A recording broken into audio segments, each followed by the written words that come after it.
तो last video में हमने डिस्कस किया था लाइट और लॉज ऑफ रिफ्लेक्शन को लेके, reflection and laws of reflection को लेके। यहाँ पे थोड़ा सा हम बात करेंगे मिरर्स और टाइप्स ऑफ मिरर्स को लेके, और जो डिफरेंट टर्मिनोलॉजीज़ होंगी स्फेरिकल मिरर्स को लेके, उस पर हम थोड़ा सा बात करने वाले हैं। ठीक है, तो सबसे पहले समझते हैं मिरर। ठीक है, तो अगर आपके पास कोई ग्लास पीस है ना, एक प्लेन ग्लास पीस है, कांच का टुकड़ा है, उस पर अगर आप पेंट कर दें, है ना, तो वो एक तरीके से मिरर का काम करेगा। ठीक है, तो हमारे पास मिरर को हम दो कैटेगरी में यहाँ पे डिवाइड कर रहे हैं। पहला है plane mirror and second one is spherical mirror. Spherical mirror, first one is plane mirror. नाम से ही पता चल रहा है कि जो इसकी सरफेस है वो कैसी है, प्लेन है, सीधी है, सपाट है। और ये जो सेकेंड वन है स्फेरिकल मिरर, जिसको हम गोलीय दर्पण भी कहते हैं, गोलीय दर्पण। तो जो गोलीय दर्पण है, नाम से ही पता चल रहा है कि ये किसी स्फीयर का पार्ट है ना, किसी गोले का हिस्सा है, स्फीयर का हिस्सा है। तो अभी हम थोड़ा सा इन दोनों चीज़ों पे बात करेंगे, दोनों मिरर पे। तो सबसे पहले अगर हम इसको सिंबॉलिक फॉर्म में अगर इसका डायग्राम बनाएं मिरर का, प्लेन मिरर का, तो हम इस तरीके से बनाएंगे। एक लाइन, आप चाहे इसको हॉरिजॉन्टल बनाएं या वर्टिकल बनाएं, इससे कोई फ़र्क नहीं पड़ता है, लेकिन हम एक लाइन खींच के उसके पीछे को उस ऐसे डैश्ड लाइन हम बनाएंगे। तो इसमें ये जो फ्रंट सरफेस आपको दिख रही है, ये इसकी साइनी सरफेस है। क्या है? साइनी सरफेस है। लाइट इसी सरफेस से पड़ेगी और लाइट का जो रिफ्लेक्शन होगा वो इसी सरफेस से होगा।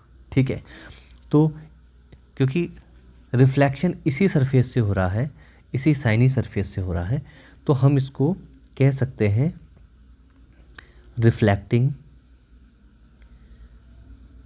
रिफ्लेक्टिंग सरफेस या रिफ्लेक्टिंग साइड। और जो डैश्ड लाइन हमने बनाई है, इनको हम कह सकते हैं पेंटेड साइड। जो लास्ट वीडियो में भी हमने थोड़ा बात की थी, पेंटेड साइड या पेंटेड सरफेस। ठीक है, तो ये प्लेन मिरर के केस में हम ऐसा करेंगे। ठीक है, आप इसे किसी भी डायरेक्शन में बना सकते हैं, ऐसे बना सकते हैं, लेकिन ध्यान रखना होगा ये जो फर्स्ट वाली साइड है, फ्रंट साइड है, जिसको हम साइनी सरफेस कह रहे हैं या रिफ्लेक्टिंग सरफेस कह रहे हैं, वहाँ क्या होगा, वहाँ पे लाइट इंसिडेंट होगी और वहाँ पे रिफ्लेक्शन होगा। ठीक है, ओके। तो हमारे काम की कौन सी साइड है? रिफ्लेक्टिंग साइड या रिफ्लेक्टिंग सरफेस। तो प्लेन मिरर के केस में जो ये, अगर इसकी डेफिनेशन अगर हमको देनी हो कि प्लेन मिरर किसको कहेंगे, तो प्लेन मिरर की जो रिफ्लेक्टिंग साइड है या रिफ्लेक्टिंग सरफेस है वो प्लेन है, सीधी है, सपाट है। तो ऐसा मिरर हमारा क्या कहला जाएगा? Plane mirror. ठीक है, आप हमारे घरों में यूजुअली जो मिरर हम यूज़ करते हैं वो क्या होता है? Plane mirror. इसको हिंदी में देखें तो क्या बोलेंगे? समतल दर्पण।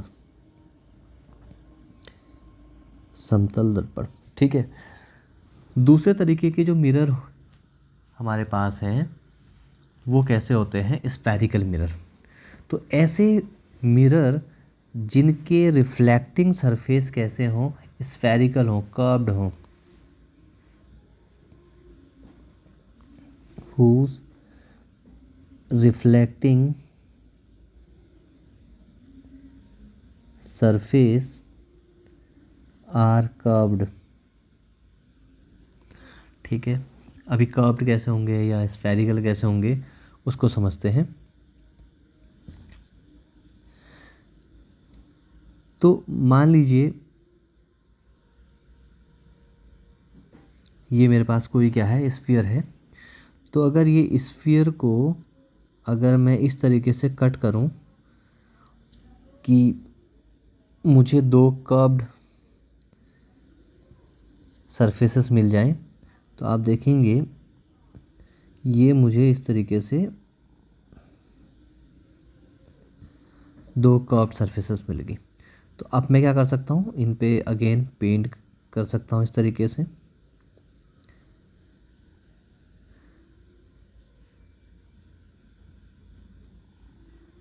ठीक है, तो ये जो दो सरफेसेस, ये दो मिरर जो मुझे अब मिल रहे हैं, ये अपने स्फेरिकल मिरर हैं।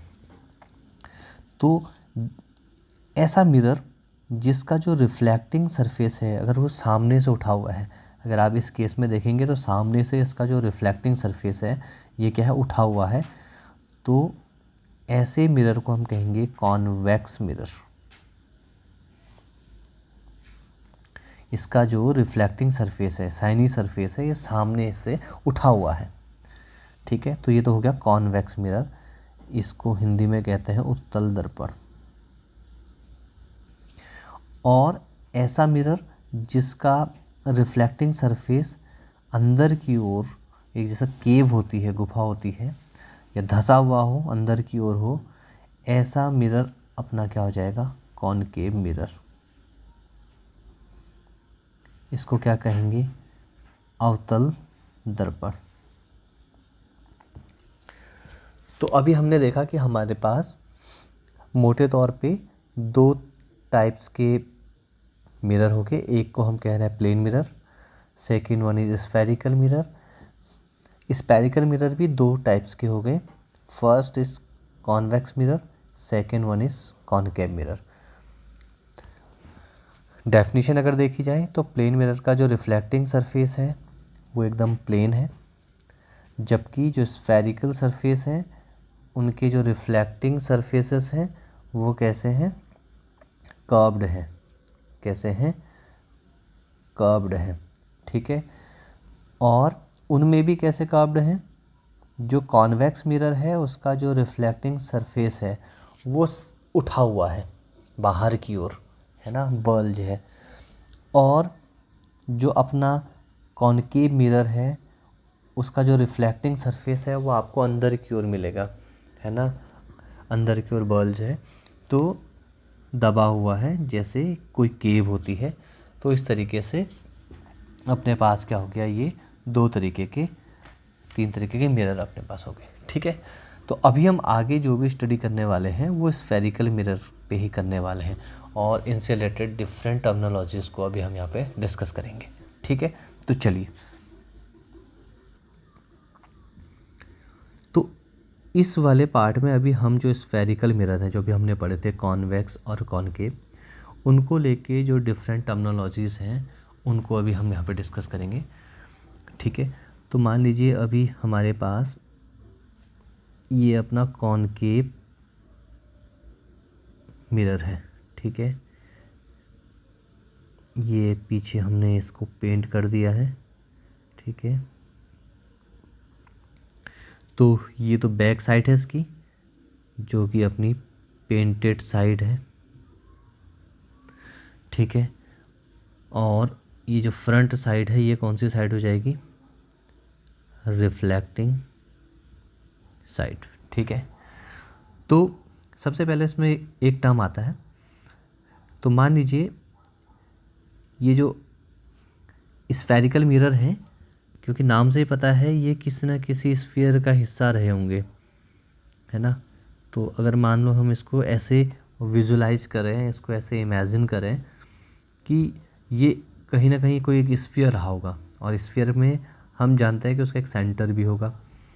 तो जो स्फीयर का सेंटर होगा वो इस कर्व्ड पार्ट का भी सेंटर होगा, वो इस मिरर का भी सेंटर होगा।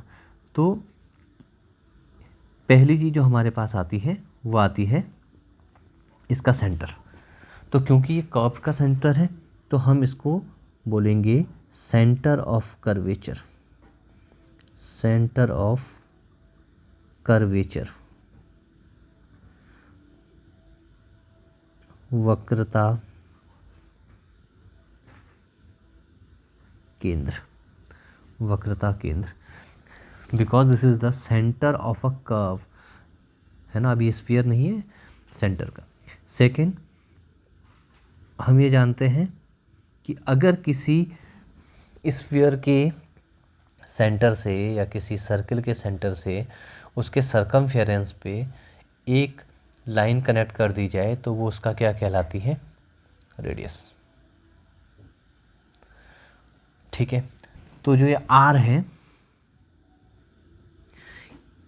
ये हो जाएगा इसका, अब क्योंकि ये रेडियस एक कर्व का है ना, तो ये हो जाएगा रेडियस ऑफ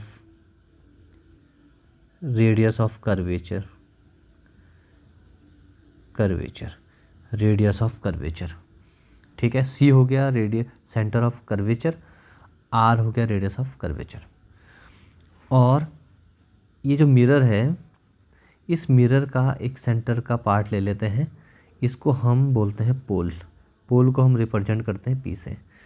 तो अभी हमें तीसरा टर्म मिल गया पोल हमने कहाँ पे मार्क किया? वो जो ये मिरर है, जितना बड़ा हमारा मिरर है, मान लो ए बी ये पूरा मिरर है, इसका जो सेंटर का पार्ट है दिस इज़ पोल। ठीक है, तो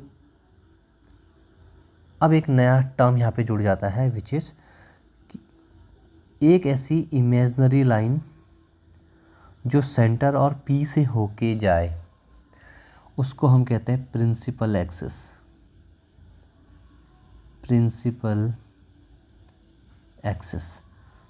मुख्य अक्ष। तो ऐसी काल्पनिक रेखा जो कहाँ से होके जा रही है? सी से, यानी सेंटर ऑफ कर्वेचर से, और पी से, पोल से होते हुए। पोल को बोलते हैं ध्रुव।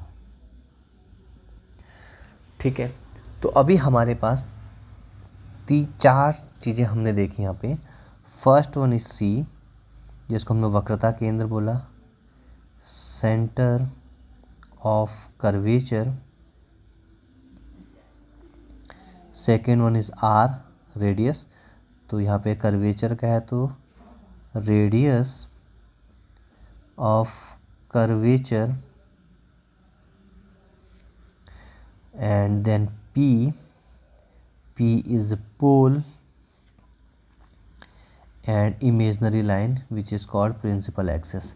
तो principal axis always pass through C and P.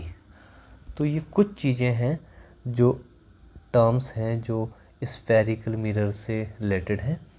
ठीक है, और ये हमारे काफ़ी काम आने वाले हैं आगे, तो हम इनका ध्यान रखेंगे। ठीक है, तो ये कुछ टर्म्स थे। तो आने वाले वीडियो में हम इमेज फॉर्मेशन को लेके कुछ और काम करेंगे। ओके, हाँ, इसमें एक और चीज़ छूट गई है, उस पर हम इस वीडियो में बात कर लेते हैं। तो यहाँ पे अब थोड़ा सा किस तरीके से रिफ्लेक्शन होता है स्फेरिकल मिरर के केस में, उस पर थोड़ा बात कर लेते हैं। तो अभी हम बात करेंगे रिफ्लेक्शन फ्रॉम स्फेरिकल मिरर।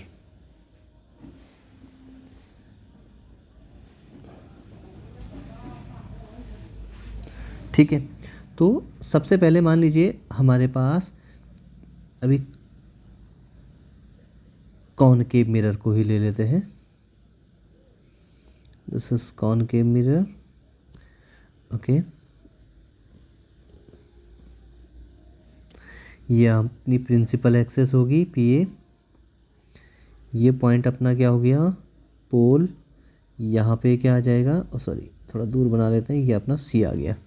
ठीक है, एक मिनट, C, और ये R हो जाएगा। ठीक है, अब हम थोड़ा सा यहाँ पे ये भी देखने की कोशिश करेंगे कि किस तरीके से laws of reflection spherical mirror के केस में क्या वैलिड होते भी हैं, नहीं भी होते हैं, कहाँ पे ये इमेज बनेगी, कहाँ पे फोकस होंगी। तो मान लीजिए अपना कोई ऑब्जेक्ट या लाइट सोर्स कहाँ पे रखा हुआ है? इन्फिनिटी पे है। तो अगर मान लीजिए पैरेलल लाइट रे इंसिडेंट हो रही हैं, ये कोई पैरेलल लाइट रे आई, ठीक है, तो ये तो हो गई अपनी इंसिडेंट रे। ये जो पॉइंट है मान लो ये है O, this is point of incidence, ठीक है।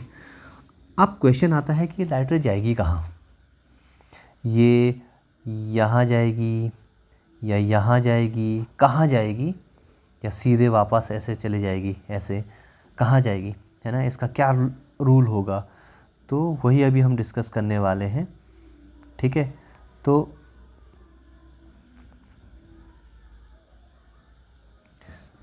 यहाँ पे एक इम्पॉर्टेंट कॉन्सेप्ट हमको समझना है।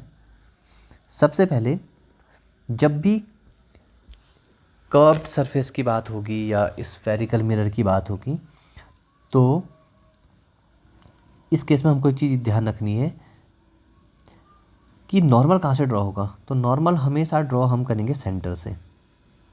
तो हम सबसे पहले जैसे ही हमारी इंसिडेंट रे आई, इंसिडेंट रे के आने के बाद हम क्या करने वाले हैं, इस पॉइंट पे नॉर्मल ड्रॉ करेंगे। तो नॉर्मल कहाँ से ड्रॉ होनी है, नॉर्मल ड्रॉ होगी, ये होगी नॉर्मल। तो नॉर्मल ड्रॉ होगी सेंटर से, चाहे कॉन्वेक्स मिरर है चाहे कॉनकेव मिरर है, और यहाँ पे बनेगा आपका इंसिडेंस एंगल, ठीक है। और हम जानते हैं कि उतना ही एंगल कहाँ बनता है, एंगल ऑफ रिफ्लेक्शन बनेगा दूसरी ओर। तो ये इस तरीके से लाइट रे यहाँ से रिफ्लेक्ट होके जाएगी। तो ये लाइट रे इस तरीके से इस पॉइंट से होके जाएगी। मान लीजिए कोई दूसरी लाइट रे आई, तो मान लीजिए आपकी ये वाली लाइट रे आई, या येलो बना लेते हैं, ये लाइट रे यहाँ से आई इस तरीके से, ये लाइट रे आई। तो सबसे पहले इंसिडेंट, ये तो इंसिडेंट रे हो गई, इस पॉइंट पे तो पॉइंट ऑफ इंसिडेंस हो गया ओ डैश।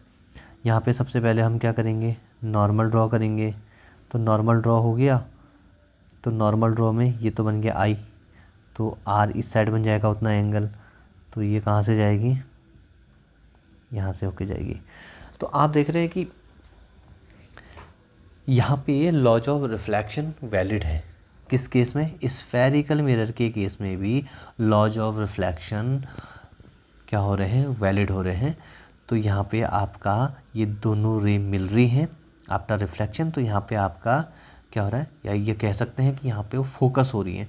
तो ये जो पॉइंट है जहाँ पे ये सारी लाइट रे, चाहे कितनी ही लाइट रे आएंगी, all will pass through this point, and this point is known as focus, ठीक है। तो यहाँ पे अपना फोकस हो गया। अभी जब थोड़ा इसको कॉन्वेक्स मिरर के केस में देख लेते हैं। ये अपना प्रिंसिपल एक्सिस चले गया, यहाँ पे आपका सेंटर यहाँ आएगा क्योंकि ये स्फीयर इधर की ओर पूरा होगा, ठीक है। तो लाइट रे जब यहाँ आएगी, ओके, तो नॉर्मल यहाँ से ड्रॉ करेंगे आप सेंटर से, तो आई बन जाएगा इस ओर क्योंकि ये इंसिडेंट रे है।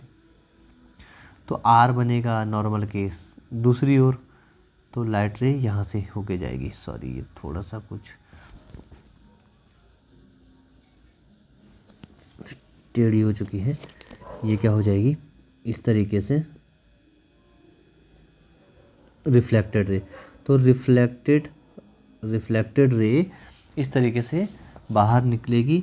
तो हमको ऐसा लगेगा, ये ऐसा प्रतीत होगा कि ये लाइट रे यहाँ से निकल रही है। तो इसका फोकस यहाँ बनेगा हमेशा अंदर की ओर। ये पोल हो गया।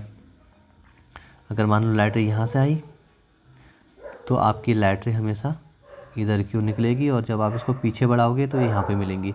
तो ये आपका क्या है, फोकस। तो यहाँ पे अभी हमने एक नए कॉन्सेप्ट को और इंट्रोड्यूस किया, विच इज़ कॉल्ड फोकस। तो फोकस कॉनकेव मिरर के केस में, ये तो था कॉनकेव मिरर, तो कॉनकेव मिरर के केस में अपना फोकस कहाँ है, अंदर मिरर के सामने की ओर है। जबकि यहाँ पे कॉन्वेक्स के केस में, कॉन्वेक्स मिरर के केस में ये कहाँ है, फोकस आपका अंदर है, ठीक है। तो ये एक इम्पॉर्टेंट कॉन्सेप्ट था जो हमको समझना था। अभी थोड़ा सा बात करते हैं अब, क्योंकि फोकस भी हमने इंट्रोड्यूस कर दिया, बाकी टर्म्स भी हमने इंट्रोड्यूस कर दिए। अब थोड़ा सा एक और टर्म्स है जिसको हमें इंट्रोड्यूस करना है। ये अपना कॉनकेव मिरर है, ये अपना प्रिंसिपल एक्सिस है, ये अपना पोल है P, ये C है, ये कैपिटल F है। अब यहाँ पे ज़रा ध्यान से देखिए, ये हमारे पास बन गया PFC, 3 पॉइंट है हमारे पास। P means pole, F means focus and C mean centre of curvature. तो इन डिटेल हम समझ रहे हैं क्योंकि इसमें काफ़ी कन्फ्यूजन होता है, तो इस पर क्लैरिटी बनना बहुत ज़रूरी है। सेकंड चीज़ हमने क्या बात की थी, हमने बात की थी कि ये जो अपना डिस्टेंस है, ये वाली डिस्टेंस P और C के बीच की डिस्टेंस, यानी हम कहें PC which is R, radius of curvature, radius of curvature, ठीक है। And now we have 2 more point F and P, and this distance is called, this distance is called F, small f, and this is known as focal length, यानी P और capital F की जो distance है उसको हम नाम देंगे F, which is focal length. If anyone ask you what is small f, then you can say it is focal length, और कैपिटल अगर f है तो it is focus. And one more interesting relation you can get from here, तो यहाँ से एक relation और निकल के आता है हमारे पास कि जो ये F है ये इन दोनों के बीच में है, यानी जो ये R है ये जस्ट डबल है F का, यानी 2, यानी हम इसको ऐसे कह सकते हैं F प्लस F, जितनी डिस्टेंस यहाँ से यहाँ तक की है उतनी डिस्टेंस यहाँ से यहाँ तक की है, तो ये हमारा 2F आ गया। तो R और F के बीच में एक रिलेशन भी है, R is twice of focal length, ठीक है। दूसरा हम यहाँ से इसको ऐसे भी लिख सकते हैं, F के टर्म्स में कैसे लिखेंगे, F इक्वल टू R/2, ये काफ़ी इम्पोर्टेंट रिलेशन है। यहाँ पे तो ये रिलेशन ऐसा है, लेकिन जब आप बड़ी क्लासेस में जाएंगे तो ज्योमेट्री की मदद से हम इस रिलेशन को फाइंड कर सकते हैं, ठीक है। तो ये हमारे पास F और R के बीच का रिलेशन है। तो मान लीजिए एग्जांपल के लिए अगर कोई कहे कि R का वैल्यू, ये पूरा C और P और C के बीच का PC जो डिस्टेंस है ये मान लो 60 सेंटीमीटर है, तो ऑब्वियसली F का वैल्यू कितना आ जाएगा, 30 सेंटीमीटर, ठीक है। तो ये हमको ध्यान रखना है, या अगर F का वैल्यू अगर आपका 30 सेंटीमीटर है तो ऑब्वियसली R का वैल्यू कितना हो जाएगा, 60, ठीक है।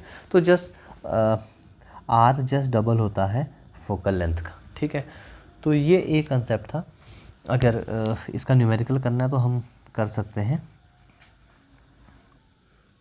So for example you have given if R equal to 60 centimeter, then what will be the value of F?